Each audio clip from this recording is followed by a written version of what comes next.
أعوذ بالله من الشيطان الرجيم. بسم الله الرحمن الرحيم.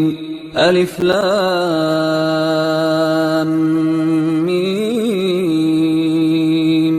ذلك الكتاب لا ريب فيه هدى للمتقين الذين يؤمنون بالغيب ويقيمون الصلاة ومما رزقناهم ينفقون والذين يؤمنون بما أنزل إليك وما أنزل من قبلك وبالآخرة هم يوقنون أولئك على هدى من ربهم وأولئك هم المفلحون. إن الذين كفروا سواء عليهم أأنذرتهم أم لم تنذرهم لا يؤمنون. ختم الله على قلوبهم وعلى سمعهم وعلى أبصارهم غشاوة ولهم عذاب عظيم. ومن الناس من يقول آمنا بالله وباليوم الآخر وما هم بمؤمنين يخادعون الله والذين آمنوا وما يخدعون إلا أنفسهم وما يشعرون. في قلوبهم مرض فزادهم الله مرضا ولهم عذاب أليم بما كانوا يكذبون. وإذا قيل لهم لا تفسدوا في الأرض قالوا إنما نحن مصلحون ألا إنهم هم المفسدون ولكن لا يشعرون. وإذا قيل لهم آمنوا كما آمن الناس قالوا أنؤمن كما آمن السفهاء ألا إنهم هم السفهاء ولكن لا يعلمون. وإذا لقوا الذين آمنوا قالوا آمنا وإذا خلوا إلى شياطينهم قالوا إنا معكم إنما نحن مستهزئون. الله يستهزئ بهم ويمدهم في طغيانهم يعمهون. أولئك الذين اشتروا الضلالة بالهدى فما ربحت تجارتهم وما كانوا مهتدين. مثلهم كمثل الذي استوقد نارا فلما أضاءت ما حوله ذهب الله بنورهم وتركهم في ظلمات لا يبصرون. صم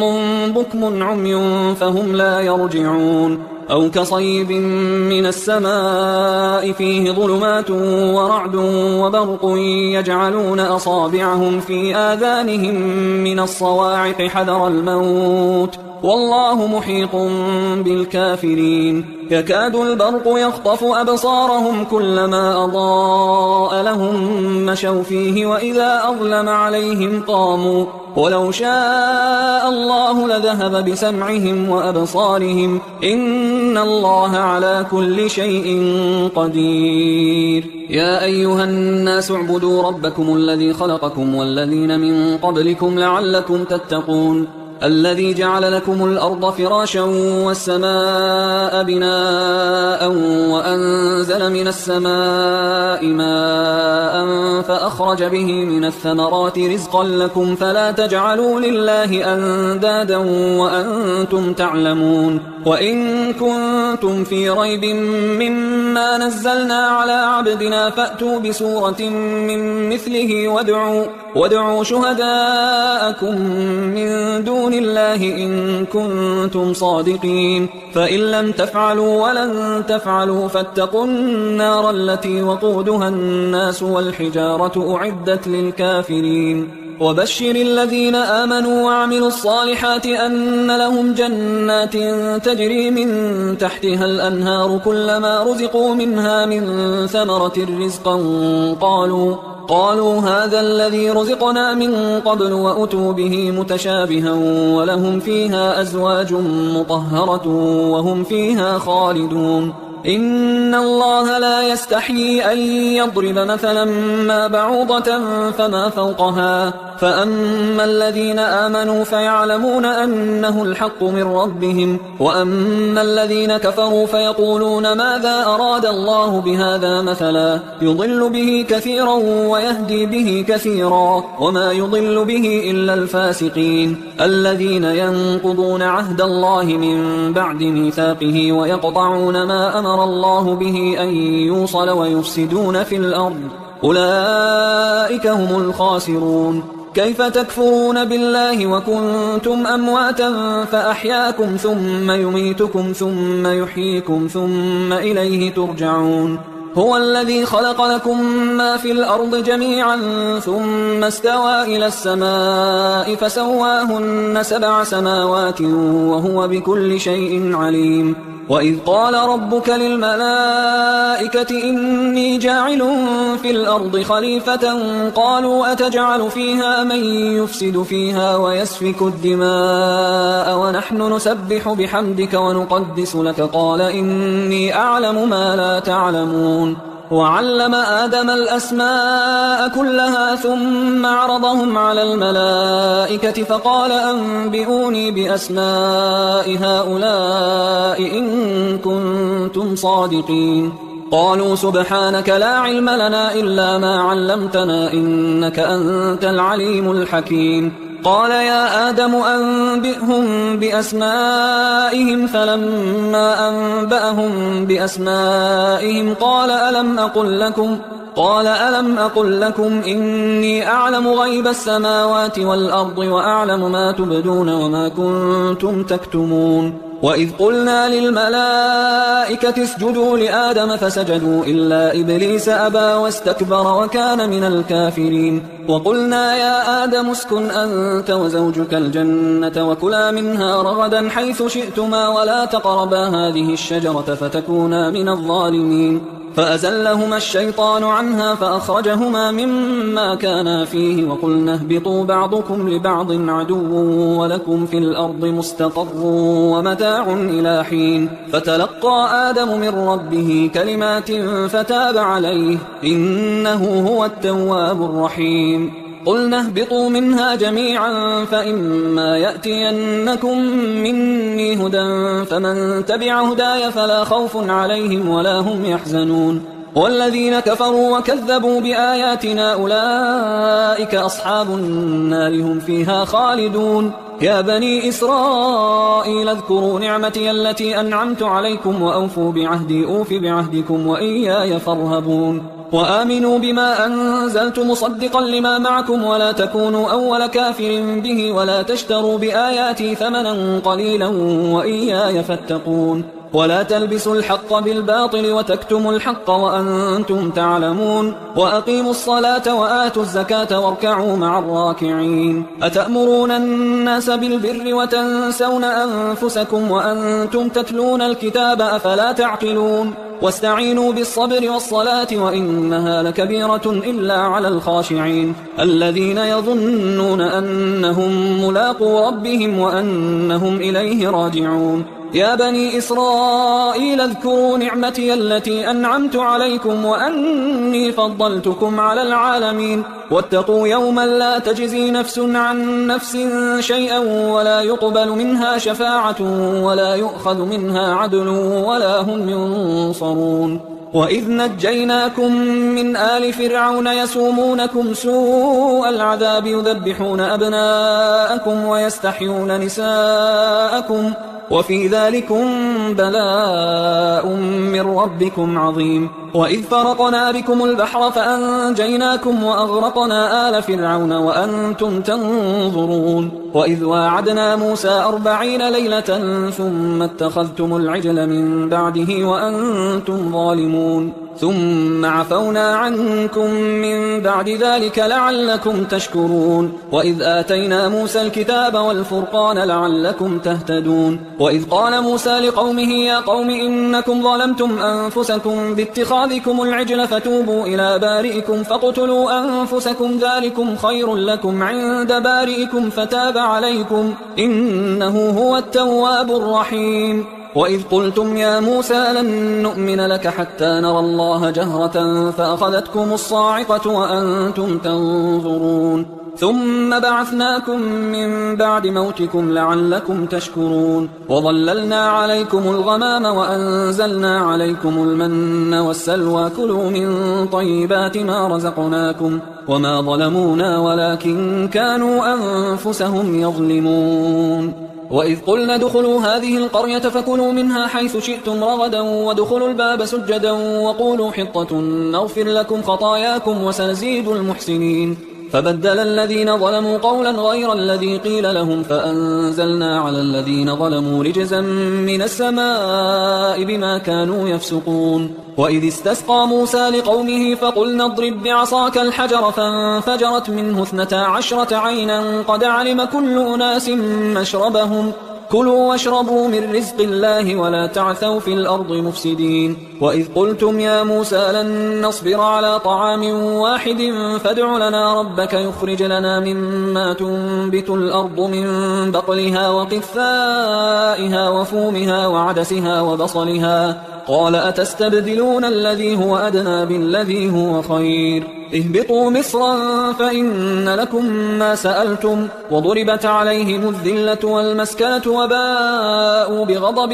من الله ذلك بأنهم كانوا يكفرون بآيات الله ويقتلون النبيين بغير الحق ذلك بما عصوا وكانوا يعتدون إن الذين آمنوا والذين هادوا والنصارى والصابئين من آمن بالله واليوم الآخر وعمل صالحا فلهم أجرهم عند ربهم ولا خوف عليهم ولا هم يحزنون وإذ أخذنا ميثاقكم ورفعنا فوقكم الطور خذوا ما آتيناكم بقوة واذكروا ما فيه لعلكم تتقون ثم توليتم من بعد ذلك فلولا فضل الله عليكم ورحمته لكنتم من الخاسرين ولقد علمتم الذين اعتدوا منكم في السبت فقلنا لهم كونوا قردة خاسئين فجعلناها نكالا لما بين يديها وما خلفها وموعظة للمتقين وإذ قال موسى لقومه إن الله يأمركم أن تذبحوا بقرة قالوا أتتخذنا هزوا قال أعوذ بالله أن أكون من الجاهلين قالوا ادع لنا ربك يبين لنا ما هي قال إنه يقول إنها بقرة لا فارض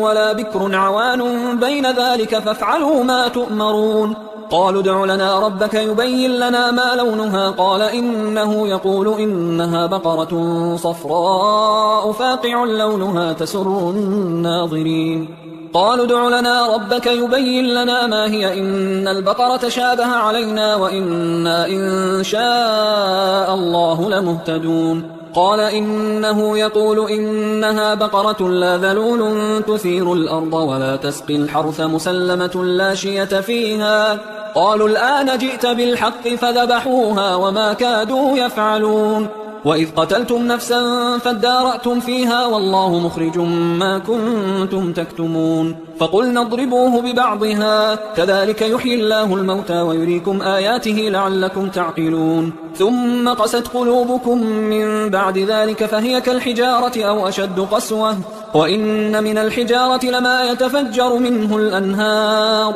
وإن منها لما يشقق فيخرج منه الماء وإن منها لما يهبط من خشية الله وما الله بغافل عما تعملون أفتطمعون أن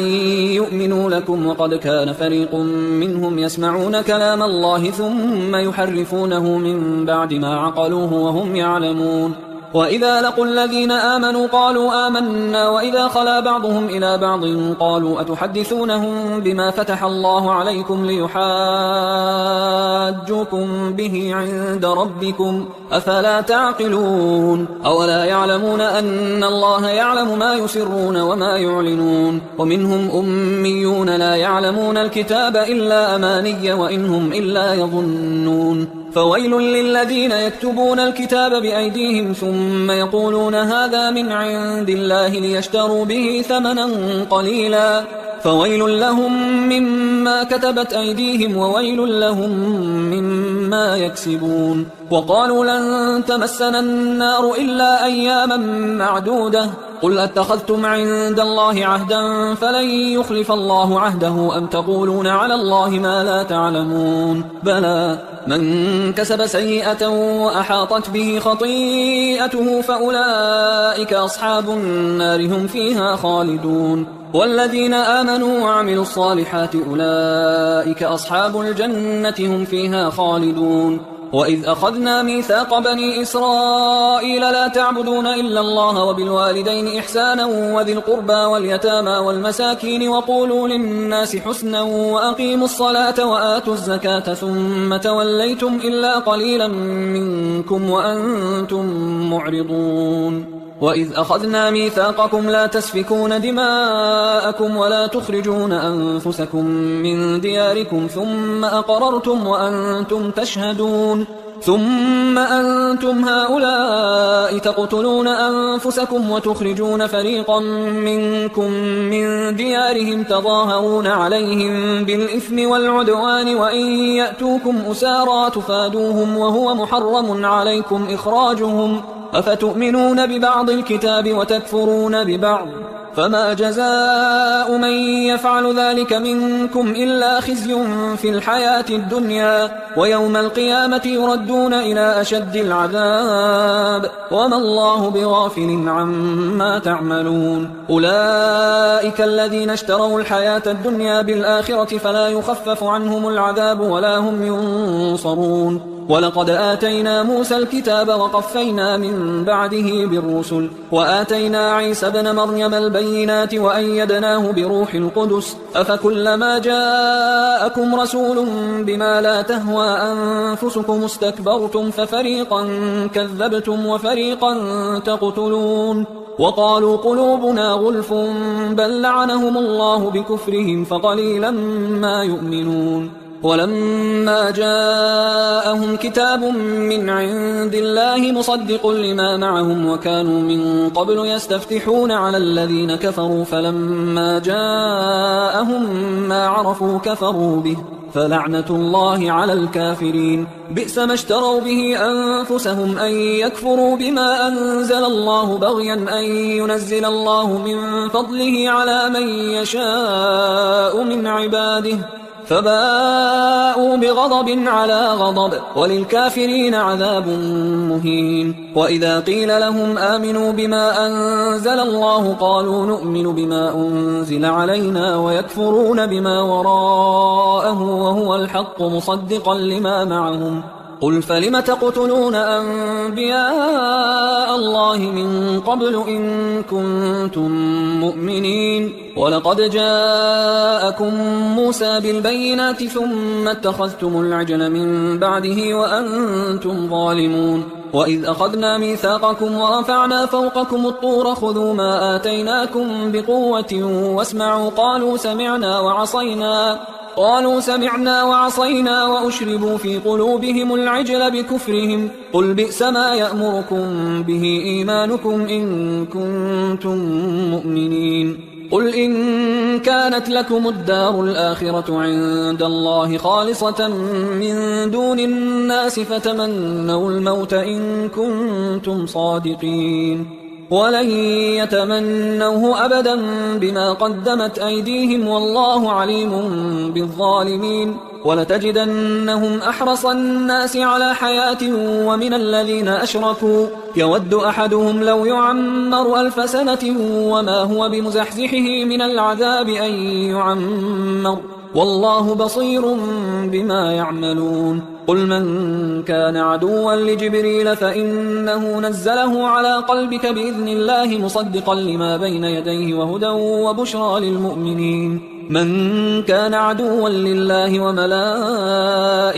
ورسله وجبريل وميكال فإن الله عدو للكافرين ولقد أنزلنا إليك آيات بينات وما يكفر بها إلا الفاسقون أو كلما عاهدوا عهدا نبذه فريق منهم بل أكثرهم لا يؤمنون ولما جاءهم رسول من عند الله مصدق لما معهم نبذ فريق من الذين أوتوا الكتاب كتاب الله وراء ظهورهم كأنهم لا يعلمون واتبعوا ما تتلو الشياطين على ملك سليمان وما كفر سليمان ولكن الشياطين كفروا يعلمون الناس السحر وما أنزل على الملكين ببابل هاروت وماروت وما يعلمان من أحد حتى يقولا إنما نحن فتنة فلا تكفر فيتعلمون منهما ما يفرقون به بين المرء وزوجه وما هم بضارين به من أحد إلا بإذن الله ويتعلمون ما يضرهم ولا ينفعهم ولقد علموا لمن اشتراه ما له في الآخرة من خلاق ولبئس ما شروا به أنفسهم لو كانوا يعلمون ولو أنهم آمنوا واتقوا لمثوبة من عند الله خير لو كانوا يعلمون يا أيها الذين آمنوا لا تقولوا راعنا وقولوا انظرنا واسمعوا وللكافرين عذاب أليم ما يود الذين كفروا من أهل الكتاب ولا المشركين أن ينزل عليكم من خير من ربكم والله يختص برحمته من يشاء والله ذو الفضل العظيم ما ننسخ من آية أو ننسها نأت بخير منها أو مثلها ألم تعلم أن الله على كل شيء قدير ألم تعلم أن الله له ملك السماوات والأرض وما لكم من دون الله من ولي ولا نصير أم تريدون أن تسألوا رسولكم كما سئل موسى من قبل ومن يتبدل الكفر بالإيمان فقد ضل سواء السبيل ود كثير من أهل الكتاب لو يردونكم من بعد إيمانكم كفارا حسدا من عند أنفسهم من بعد ما تبين لهم الحق فاعفوا واصفحوا حتى يأتي الله بأمره إن الله على كل شيء قدير وأقيموا الصلاة وآتوا الزكاة وما تقدموا لأنفسكم من خير تجدوه عند الله إن الله بما تعملون بصير وقالوا لن يدخل الجنة إلا من كان هودا أو نصارى تلك أمانيهم قل هاتوا برهانكم إن كنتم صادقين بلى من أسلم وجهه لله وهو محسن فله أجره عند ربه ولا خوف عليهم ولا هم يحزنون وقالت اليهود ليست النصارى على شيء وقالت النصارى ليست اليهود على شيء وهم يتلون الكتاب كذلك قال الذين لا يعلمون مثل قولهم فالله يحكم بينهم يوم القيامة فيما كانوا فيه يختلفون ومن أظلم ممن منع مساجد الله أن يذكر فيها اسمه وسعى في خرابها أولئك ما كان لهم أن يدخلوها إلا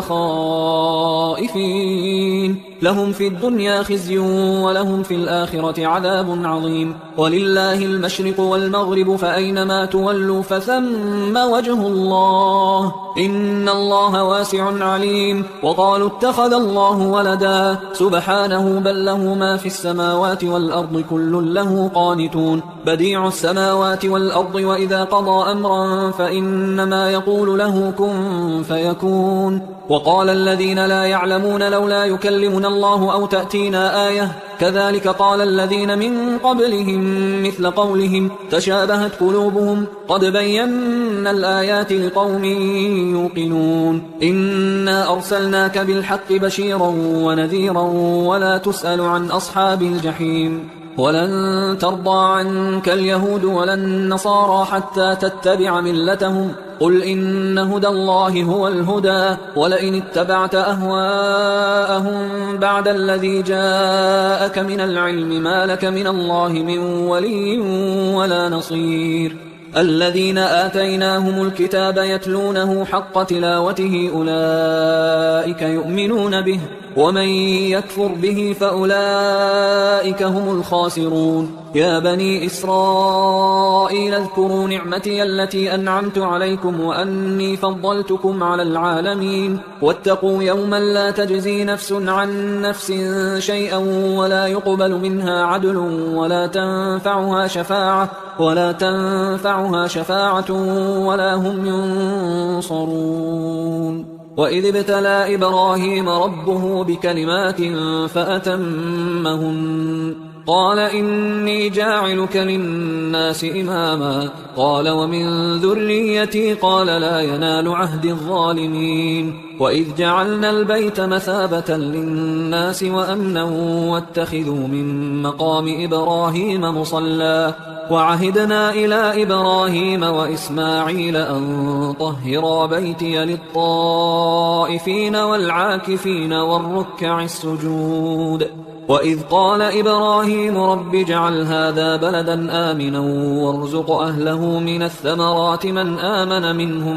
بالله واليوم الآخر قال ومن كفر فأمتعه قليلا ثم أضطره إلى عذاب النار وبئس المصير. وإذ يرفع إبراهيم القواعد من البيت وإسماعيل ربنا تقبل منا إنك أنت السميع العليم ربنا واجعلنا مسلمين لك ومن ذريتنا أمة مسلمة لك وأرنا مناسكنا وتب علينا إنك أنت التواب الرحيم ربنا وابعث فيهم رسولا منهم يتلو عليهم آياتك ويعلمهم الكتاب والحكمة ويزكيهم إنك أنت العزيز الحكيم ومن يرغب عن ملة إبراهيم إلا من سفه نفسه ولقد اصطفيناه في الدنيا وإنه في الآخرة لمن الصالحين إذ قال له ربه أسلم قال أسلمت لرب العالمين ووصى بها إبراهيم بنيه ويعقوب يا بني إن الله اصطفى لكم الدين فلا تموتن إلا وأنتم مسلمون أم كنتم شهداء إذ حضر يعقوب الموت إذ قال لبنيه ما تعبدون من بعدي قالوا نعبد إلهك وإله آبائك إبراهيم وإسماعيل وإسحاق إلها واحدا ونحن له مسلمون تلك أمة قد خلت لها ما كسبت ولكم ما كسبتم ولا تسألون عما كانوا يعملون وقالوا كونوا هودا أو نصارى تهتدوا قل بل ملة إبراهيم حنيفا وما كان من المشركين قولوا آمنا بالله وما أنزل إلينا وما أنزل إلى إبراهيم وإسماعيل وإسحاق ويعقوب والأسباط وما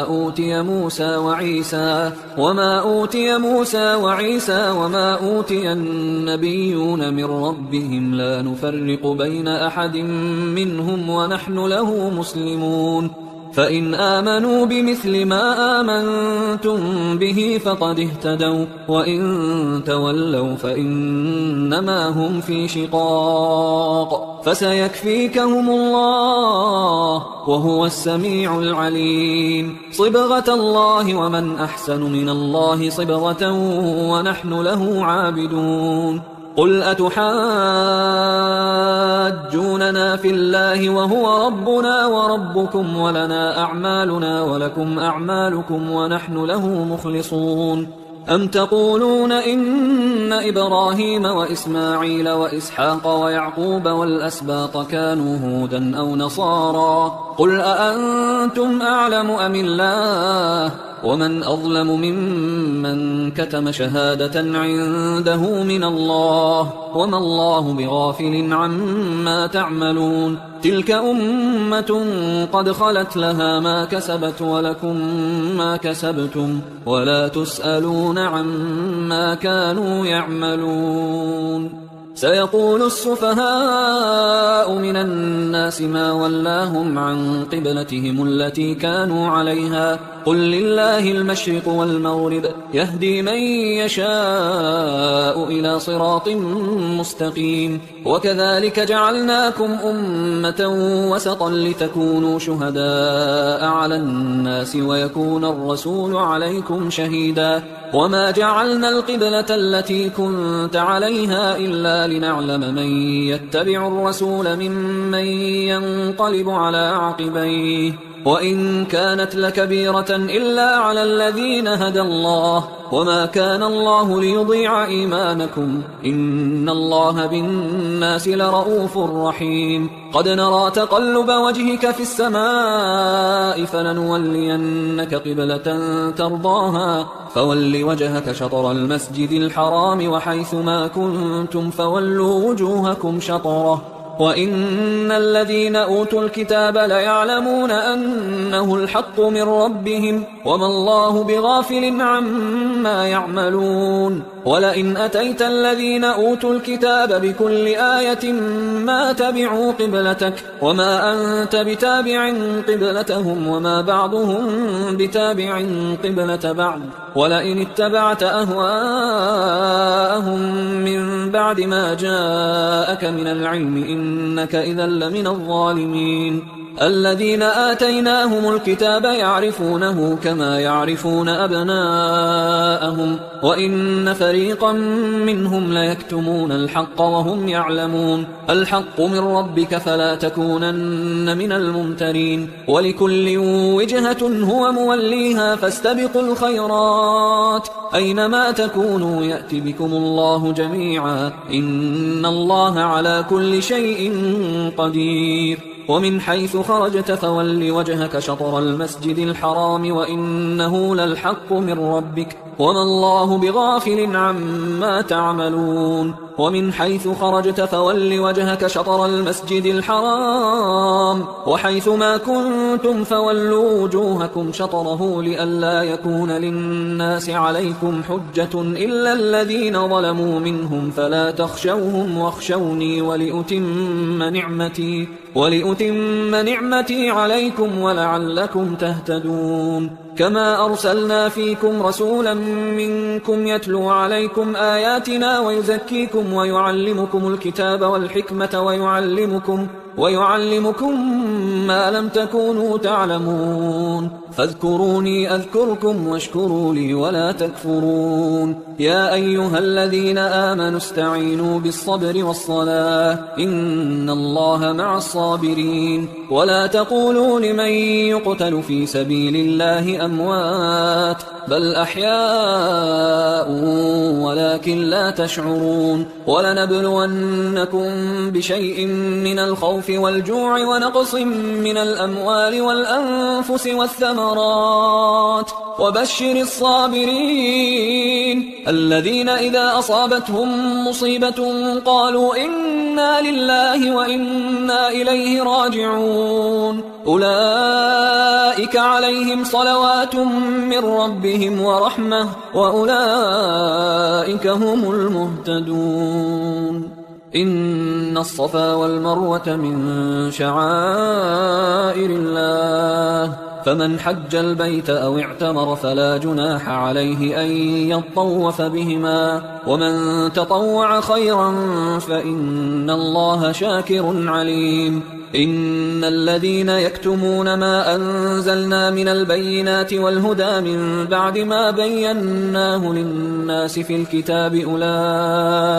أولئك يلعنهم الله ويلعنهم اللاعنون إلا الذين تابوا وأصلحوا وبينوا فأولئك أتوب عليهم وأنا التواب الرحيم إن الذين كفروا وماتوا وهم كفار أولئك عليهم لعنة الله والملائكة والناس أجمعين خالدين فيها لا يخفف عنهم العذاب ولا هم ينظرون وإلهكم إله واحد لا إله إلا هو الرحمن الرحيم إن في خلق السماوات والأرض واختلاف الليل والنهار والفلك التي تجري في البحر بما ينفع الناس وما أنزل الله من السماء من ماء فأحيا به الأرض بعد موتها وبث فيها من كل دابة وتصريف الرياح والسحاب المسخر بين السماء والأرض لآيات لقوم يعقلون ومن الناس من يتخذ من دون الله أندادا يحبونهم كحب الله والذين آمنوا أشد حبا لله. ولو يرى الذين ظلموا إذ يرون العذاب أن القوة لله جميعا وأن الله شديد العذاب. إذ تبرأ الذين اتبعوا من الذين اتبعوا ورأوا العذاب وتقطعت بهم الأسباب. وقال الذين اتبعوا لو أن لنا كرة فنتبرأ منهم كما تبرأوا منا كذلك يريهم الله أعمالهم حسرات عليهم وما هم بخارجين من النار. يا أيها الناس كلوا مما في الأرض حلالا طيبا ولا تتبعوا خطوات الشيطان إنه لكم عدو مبين. إنما يأمركم بالسوء والفحشاء وأن تقولوا على الله ما لا تعلمون. وإذا قيل لهم اتبعوا ما أنزل الله قالوا بل نتبع ما ألفينا عليه آباءنا أولو كان آباؤهم لا يعقلون شيئا ولا يهتدون. ومثل الذين كفروا كمثل الذي ينعق بما لا يسمع إلا دعاء ونداء صم بكم عمي فهم لا يعقلون. يا أيها الذين آمنوا كلوا من طيبات ما رزقناكم واشكروا لله إن كنتم إياه تعبدون. إنما حرم عليكم الميتة والدم ولحم الخنزير وما أهل به لغير الله فمن اضطر غير باغ ولا عاد فلا إثم عليه إن الله غفور رحيم. إن الذين يكتمون ما أنزل الله من الكتاب ويشترون به ثمنا قليلا أولئك ما يأكلون في بطونهم إلا النار ولا يكلمهم الله يوم القيامة ولا يزكيهم ولهم عذاب أليم. أولئك الذين اشتروا الضلالة بالهدى والعذاب بالمغفرة فما أصبرهم على النار ذلك بأن الله نزل الكتاب بالحق وإن الذين اختلفوا في الكتاب لفي شقاق بعيد. ليس البر أن تولوا وجوهكم قبل المشرق والمغرب ولكن البر من آمن بالله واليوم الآخر والملائكة والكتاب والنبيين وآتى المال على حبه ذوي القربى واليتامى والمساكين وابن السبيل والسائلين وفي الرقاب وأقام الصلاة وآتى الزكاة والموفون بعهدهم إذا عاهدوا والصابرين في البأساء والضراء وحين البأس أولئك الذين صدقوا وأولئك هم المتقون. يا أيها الذين آمنوا كتب عليكم القصاص في القتلى الحر بالحر والعبد بالعبد والأنثى بالأنثى فمن عفي له من أخيه شيء فاتباع بالمعروف وأداء إليه بإحسان ذلك تخفيف من ربكم ورحمة فمن اعتدى بعد ذلك فله عذاب أليم. ولكم في القصاص حياة يا أولي الألباب لعلكم تتقون. كتب عليكم إذا حضر أحدكم الموت إن ترك خيرا الوصية للوالدين والأقربين بالمعروف حقا على المتقين فمن بدله بعدما سمعه فإنما إثمه على الذين يبدلونه إن الله سميع عليم. فمن خاف من موص جنفا أو إثما فأصلح بينهم فلا إثم عليه إن الله غفور رحيم. يا أيها الذين آمنوا كتب عليكم الصيام كما كتب على الذين من قبلكم لعلكم تتقون أياما معدودات فمن كان منكم مريضا أو على سفر فعدة من أيام أخر وعلى الذين يطيقونه فدية طعام مسكين، فمن تطوع خيرا فهو خير له، وأن تصوموا خير لكم إن كنتم تعلمون. شهر رمضان الذي أنزل فيه القرآن هدى للناس وبينات من الهدى والفرقان، فمن شهد منكم الشهر فليصم، ومن كان مريضا أو على سفر فعدة من أيام أخر، يريد الله بكم اليسر ولا يريد بكم العسر، ولتكملوا العدة ولتكبروا الله على ما هداكم ولعلكم تشكرون. وإذا سألك عبادي عني فإني قريب أجيب دعوة الداعي إذا دعان، فليستجيبوا لي وليؤمنوا بي لعلهم يرشدون. أحل لكم ليلة الصيام الرفث إلى نسائكم هن لباس لكم وأنتم لباس لهن، علم الله أنكم كنتم تختانون أنفسكم فتاب عليكم وعفى عنكم، فالآن باشروهن وابتغوا ما كتب الله لكم، وكلوا واشربوا حتى يتبين لكم الخيط الأبيض من الخيط الأسود من الفجر، ثم أتموا الصيام إلى الليل، ولا تباشروهن وأنتم عاكفون في المساجد، تلك حدود الله فلا تقربوها، كذلك يبين الله آياته للناس لعلهم يتقون. ولا تأكلوا أموالكم بينكم بالباطل وتدلوا بها إلى الحكام لتأكلوا فريقا من أموال الناس بالإثم وأنتم تعلمون. يسألونك عن الأهلة، قل هي مواقيت للناس والحج، وليس البر بأن تأتوا البيوت من ظهورها ولكن البر من اتقى، وأتوا البيوت من أبوابها، واتقوا الله لعلكم تفلحون. وقاتلوا في سبيل الله الذين يقاتلونكم ولا تعتدوا إن الله لا يحب المعتدين. وقتلوهم حيث ثقفتموهم وأخرجوهم من حيث أخرجوكم والفتنة أشد من القتل، ولا تقاتلوهم عند المسجد الحرام حتى يقاتلوكم فيه، فإن قاتلوكم فاقتلوهم، كذلك جزاء الكافرين، فإن انتهوا فإن الله غفور رحيم. وقاتلوهم حتى لا تكون فتنة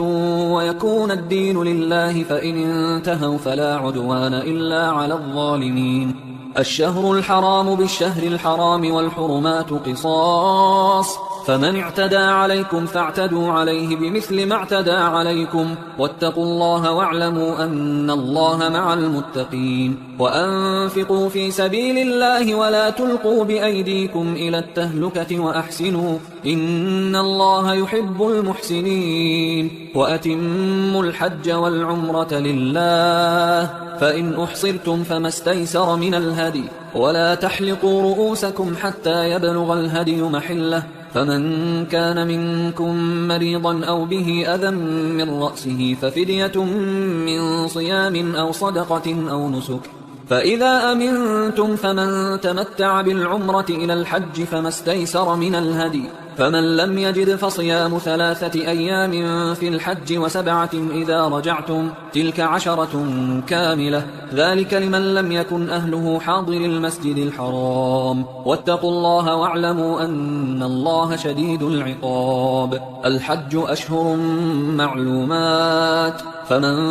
فرض فيهن الحج فلا رفث ولا فسوق ولا جدال في الحج، وما تفعلوا من خير يعلمه الله، وتزودوا فإن خير الزاد التقوى، واتقون يا أولي الألباب. ليس عليكم جناح أن تبتغوا فضلا من ربكم، فإذا أفضتم من عرفات فاذكروا الله عند المشعر الحرام واذكروه كما هداكم وإن كنتم من قبله لمن الضالين. ثم أفيضوا من حيث أفاض الناس واستغفروا الله إن الله غفور رحيم. فإذا قضيتم مناسككم فاذكروا الله كذكركم آباءكم أو أشد ذكرا، فمن الناس من يقول ربنا آتنا في الدنيا وما له في الآخرة من خلاق، ومنهم من يقول ربنا آتنا في الدنيا حسنة وفي الآخرة حسنة وقنا عذاب النار. أولئك لهم نصيب مما كسبوا والله سريع الحساب. واذكروا الله في أيام معدودات فمن تعجل في يومين فلا إثم عليه ومن تأخر فلا إثم عليه لمن اتقى واتقوا الله واعلموا أنكم إليه تحشرون. ومن الناس من يعجبك قوله في الحياة الدنيا ويشهد الله على ما في قلبه وهو ألد الخصام. وإذا تولى سعى في الأرض ليفسد فيها ويهلك الحرث والنسل والله لا يحب الفساد. وإذا قيل له اتق الله أخذته العزة بالإثم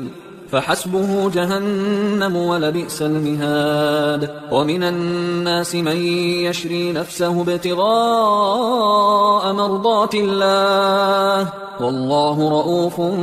بالعباد. يا أيها الذين آمنوا ادخلوا في السلم كافة ولا تتبعوا خطوات الشيطان إنه لكم عدو مبين. فإن زللتم من بعد ما جاءتكم البينات فاعلموا أن الله عزيز حكيم. هل ينظرون إلا أن يأتيهم الله في ظلل من الغمام والملائكة وقضي الأمر وإلى الله ترجع الأمور. سل بني إسرائيل كم آتيناهم من آية بينة ومن يبدل نعمة الله من بعد ما جاءته فإن الله شديد العقاب. زين للذين كفروا الحياة الدنيا ويسخرون من الذين آمنوا والذين اتقوا فوقهم يوم القيامة والله يرزق من يشاء بغير حساب. كان الناس أمة واحدة فبعث الله النبيين مبشرين ومنذرين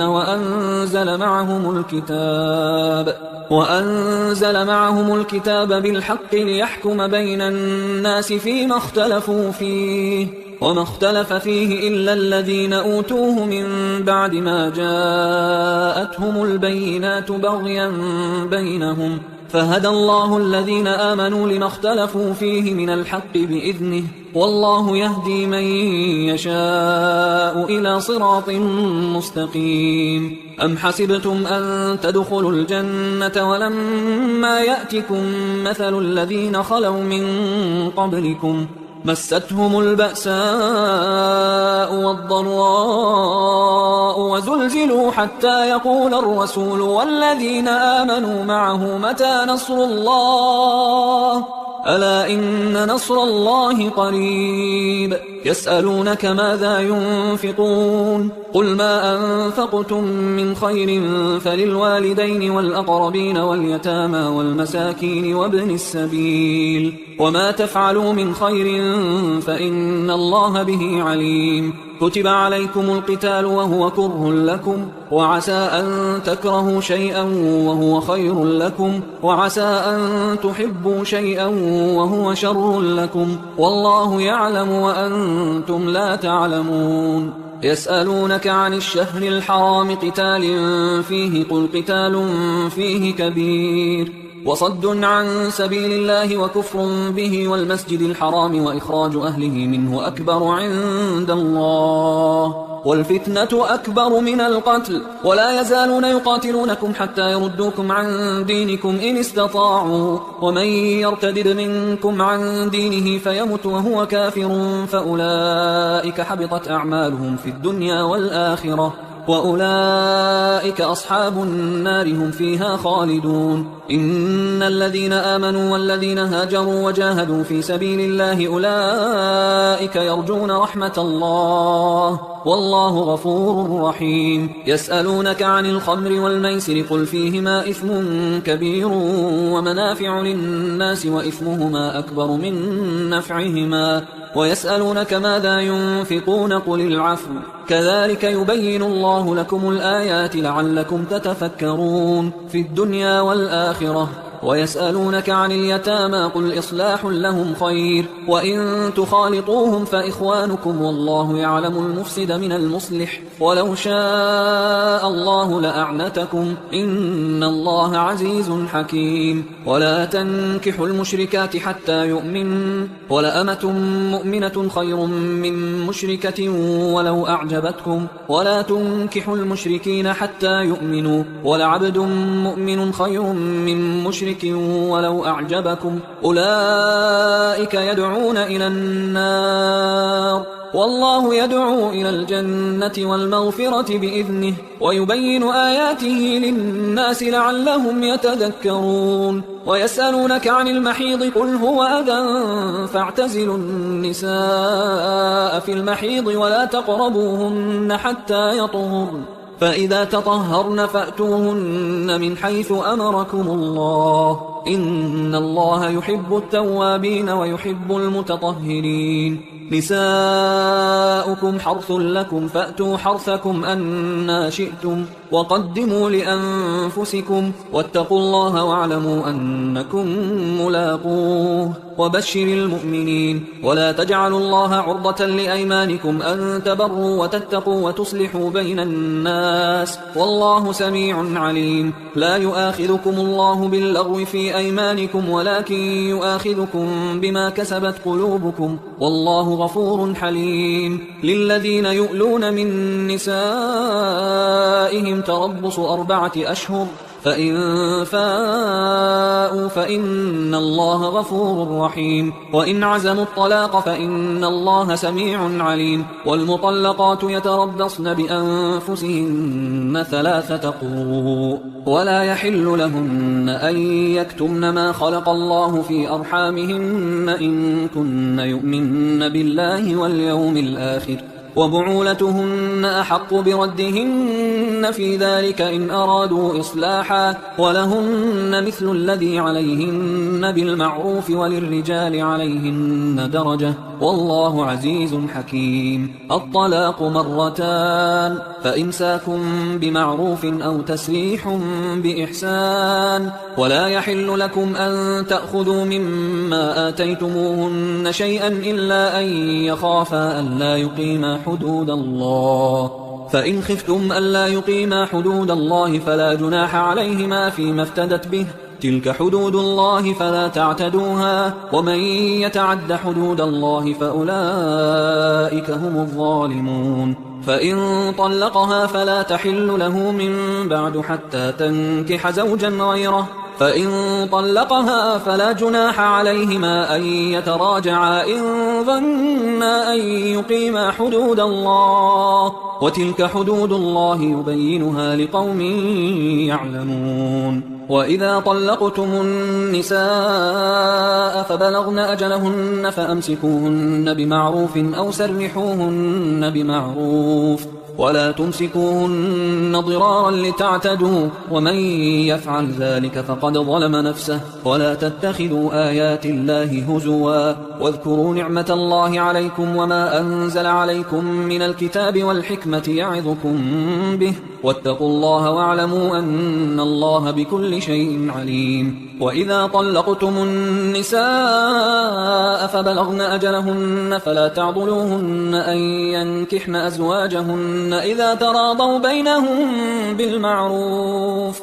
ذلك يوعظ به من كان منكم يؤمن بالله واليوم الآخر ذلكم أزكى لكم وأطهر والله يعلم وأنتم لا تعلمون والوالدات يرضعن أولادهن حولين كاملين لمن أراد أن يتم الرضاعة وعلى المولود له رزقهن وكسوتهن بالمعروف لا تكلف نفس إلا وسعها لا تضار والدة بولدها ولا مولود له بولده وعلى الوارث مثل ذلك فإن أرادا فصالا عن تراض منهما وتشاور فلا جناح عليهما وإن أردتم أن تسترضعوا أولادكم فلا جناح عليكم إذا سلمتم ما آتيتم بالمعروف واتقوا الله واعلموا أن الله بما تعملون بصير والذين يتوفون منكم ويذرون أزواجا يتربصن بأنفسهن 4 أشهر و10 فإذا بلغن أجلهن فلا جناح عليكم فيما فعلن في أنفسهن بالمعروف والله بما تعملون خبير. ولا جناح عليكم فيما عرضتم به من خطبة النساء أو أكننتم في أنفسكم علم الله أنكم ستذكرونهن ولكن لا تواعدوهن سرا إلا أن تقولوا قولا معروفا ولا تعزموا عقدة النكاح حتى يبلغ الكتاب أجله واعلموا أن الله يعلم ما في أنفسكم فاحذروه واعلموا أن الله غفور حليم. لا جناح عليكم إن طلقتم النساء ما لم تمسوهن أو تفرضوا لهن فريضة ومتعوهن على الموسع قدره وعلى المقتر قدره متاعا بالمعروف حقا على المحسنين. وإن طلقتموهن من قبل أن تمسوهن وقد فرضتم لهن فريضة فنصف ما فرضتم إلا أن يعفون أو يعفو الذي بيده عقدة النكاح وأن تعفوا أقرب للتقوى ولا تنسوا الفضل بينكم إن الله بما تعملون بصير. حافظوا على الصلوات والصلاة الوسطى وقوموا لله قانتين. فإن خفتم فرجالا أو ركبانا فإذا أمنتم فاذكروا الله كما علمكم ما لم تكونوا تعلمون. والذين يتوفون منكم ويذرون أزواجا وصية لأزواجهم متاعا إلى الحول غير إخراج فإن خرجن فلا جناح عليكم فيما فعلن في أنفسهن من معروف والله عزيز حكيم. وللمطلقات متاع بالمعروف حقا على المتقين كذلك يبين الله لكم آياته لعلكم تعقلون. ألم تر إلى الذين خرجوا من ديارهم وهم ألوف حذر الموت فقال لهم الله موتوا ثم أحياهم إن الله لذو فضل على الناس ولكن أكثر الناس لا يشكرون. وقاتلوا في سبيل الله واعلموا أن الله سميع عليم. من ذا الذي يقرض الله قرضا حسنا فيضاعفه له أضعافا كثيرة والله يقبض ويبسط وإليه ترجعون. ألم تر إلى الملأ من بني إسرائيل من بعد موسى إذ قالوا لنبي له مبعث لنا ملكا نقاتل في سبيل الله قال هل عسيتم إن كتب عليكم القتال ألا تقاتلوا قالوا وما لنا ألا نقاتل في سبيل الله وقد أخرجنا من ديارنا وأبنائنا فلما كتب عليهم القتال تولوا إلا قليلا منهم والله عليم بالظالمين. وقال لهم نبيهم إن الله قد بعث لكم طالوت ملكا قالوا أنى يكون له الملك علينا ونحن أحق بالملك منه ولم يؤت سعة من المال قال إن الله اصطفاه عليكم وزاده بسطة في العلم والجسم والله يؤتي ملكه من يشاء والله واسع عليم. وقال لهم نبيهم إن آية ملكه أن يأتيكم التابوت فيه سكينة من ربكم وبقية مما ترك آل موسى وآل هارون تحمله الملائكة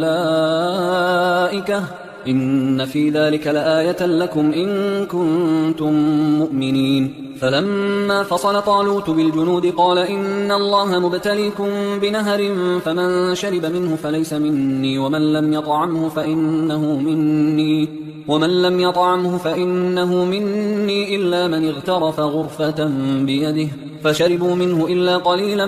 منهم فلما جاوزه هو والذين آمنوا معه قالوا لا طاقة لنا اليوم بجالوت وجنوده قال الذين يظنون أنهم ملاقوا الله كم من فئة قليلة غلبت فئة كثيرة بإذن الله والله مع الصابرين. ولما برزوا لجالوت وجنوده قالوا ربنا أفرغ علينا صبرا وثبت أقدامنا وانصرنا على القوم الكافرين فهزموهم بإذن الله. وقتل داود جالوت وآتاه الله الملك والحكمة وعلمه مما يشاء ولولا دفع الله الناس بعضهم ببعض لفسدت الأرض ولكن الله ذو فضل على العالمين. تلك آيات الله نتلوها عليك بالحق وإنك لمن المرسلين تلك الرسل فضلنا بعضهم على بعض منهم من كلم الله ورفع بعضهم درجات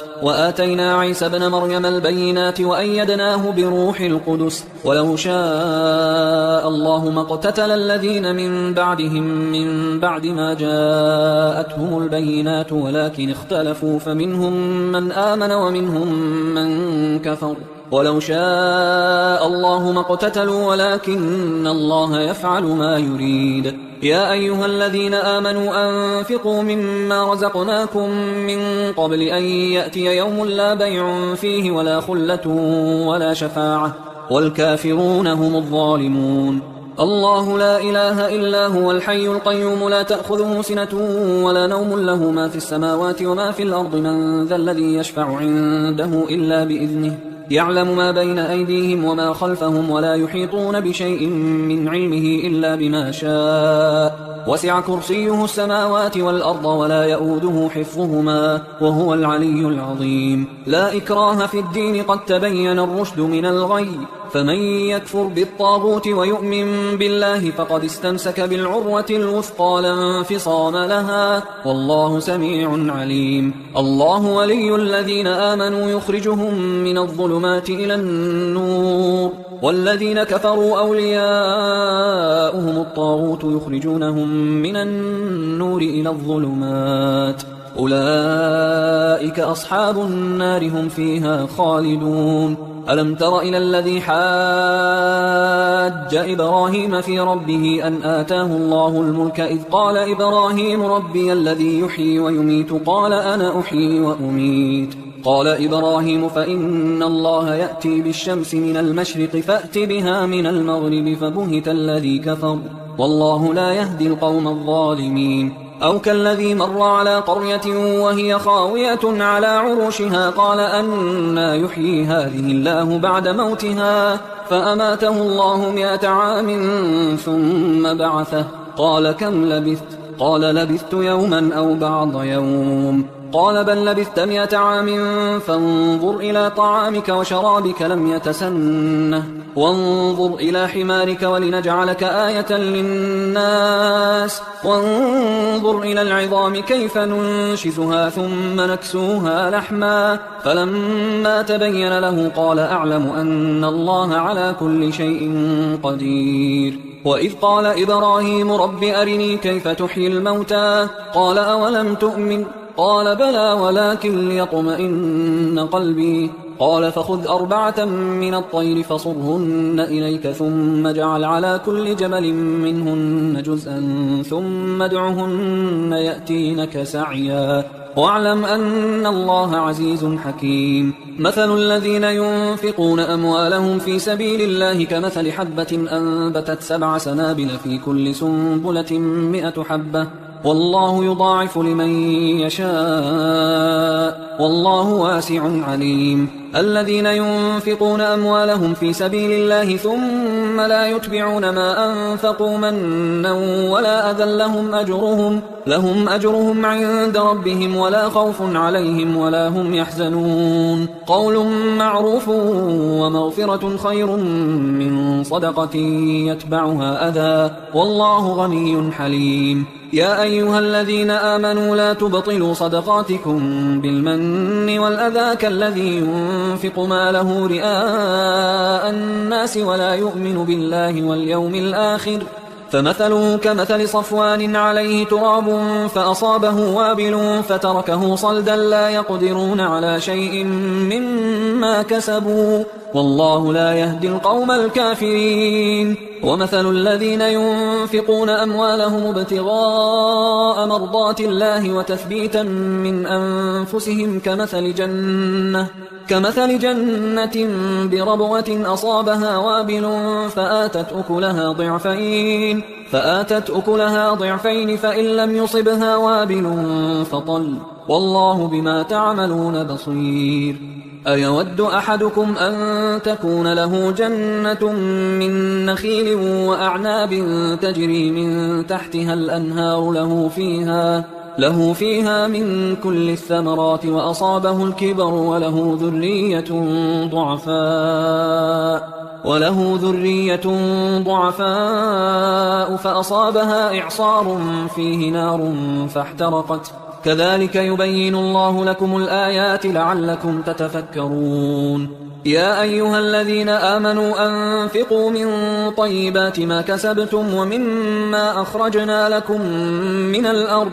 ولا تيمموا الخبيث منه تنفقون ولستم بآخذيه إلا أن تغمضوا فيه واعلموا أن الله غني حميد. الشيطان يعدكم الفقر ويأمركم بالفحشاء والله يعدكم مغفرة منه وفضلا والله واسع عليم. يؤتي الحكمة من يشاء ومن يؤت الحكمة فقد أوتي خيرا كثيرا وما يذكر إلا أولو الألباب. وما أنفقتم من نفقة أو نذرتم من نذر فإن الله يعلمه وما للظالمين من أنصار. إن تبدوا الصدقات فنعما هي وإن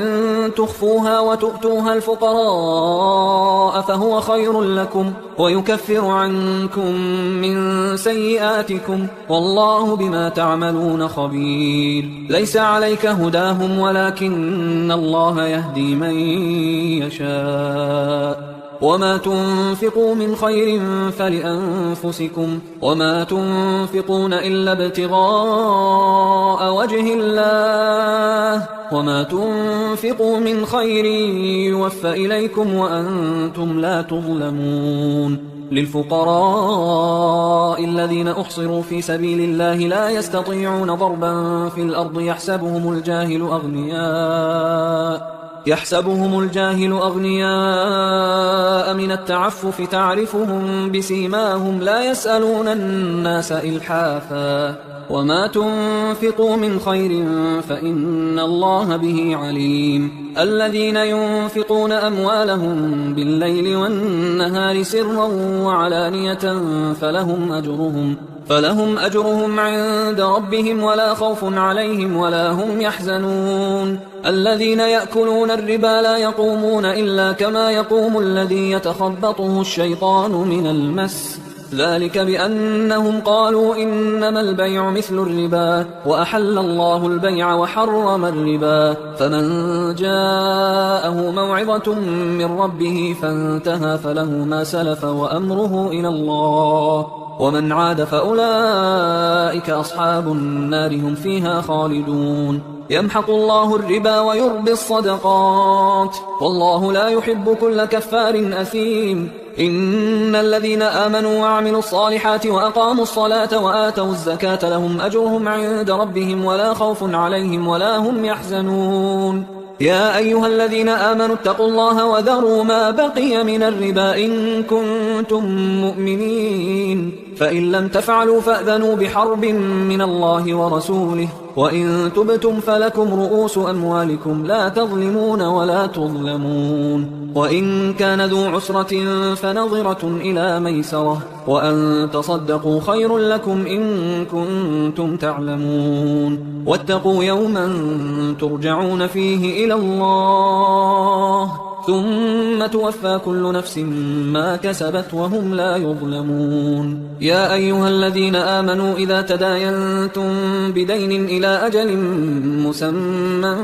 فاكتبوه وليكتب بينكم كاتب بالعدل ولا يأب كاتب أن يكتب كما علمه الله فليكتب وليملل الذي عليه الحق وليتق الله ربه ولا يبخس منه شيئا. فإن كان الذي عليه الحق سفيها أو ضعيفا أو لا يستطيع أن يمله فليملل وليه بالعدل واستشهدوا شهيدين من رجالكم فإن لم يكونا رجلين فرجل وامرأتان ممن ترضون من الشهداء أن تضل إحداهما فتذكر إحداهما الأخرى ولا يأبى الشهداء إذا ما دعوا ولا تسأموا أن تكتبوه صغيرا أو كبيرا إلى أجله ذلكم أقسط عند الله وأقوم للشهادة وأدنى أن لا ترتابوا إلا أن تكون تجارة حاضرة تديرونها بينكم فليس عليكم جناح ألا تكتبوها وأشهدوا إذا تبايعتم ولا يضار كاتب ولا شهيد وإن تفعلوا فإنه فسوق بكم واتقوا الله ويعلمكم الله والله بكل شيء عليم وإن كنتم على سفر ولم تجدوا كاتبا فرهان مقبوضة فإن أمن بعضكم بعضا فليؤدي الذي اؤتمن أمانته وليتق الله ربه ولا تكتموا الشهادة ومن يكتمها فإنه آثم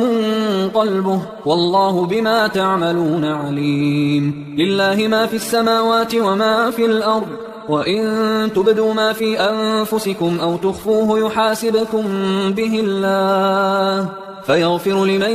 يشاء ويعذب من يشاء والله على كل شيء قدير آمن الرسول بما أنزل إليه من ربه والمؤمنون كل آمن بالله وملائكته وكتبه ورسله لا نفرق بين أحد من رسله وقالوا سمعنا وأطعنا غفرانك ربنا وإليك المصير لا يكلف الله نفسا إلا وسعها لها ما كسبت وعليها ما اكتسبت ربنا لا تؤاخذنا إن نسينا أو أخطأنا ربنا ولا تحمل علينا إصرا كما حملته على الذين من قبلنا ربنا ولا تحملنا ما لا طاقة لنا به واعف عنا واغفر لنا وارحمنا أنت مولانا فانصرنا على القوم الكافرين